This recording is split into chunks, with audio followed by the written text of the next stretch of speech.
Дейт, майдан бери жүрөсүңөр да дагы.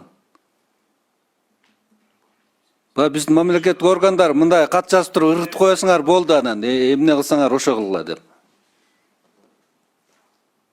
Бизден президентибиз, урматтуу президентибиз эмне деди эле?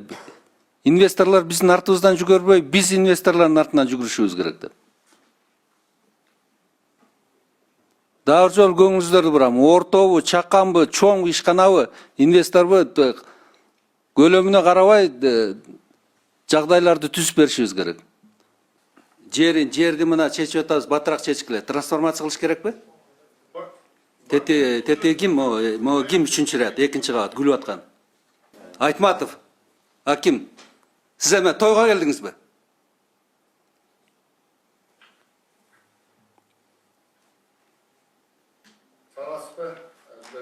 Сиз тойго келдиңизби эмне? Ылжыңдап күлүп отурасыз.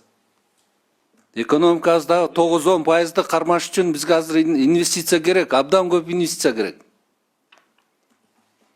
Ал силерге да керек, урматтуу акимдер, айыл өкмөттөр. Налог түшөт, жумуш орун түзүлөт.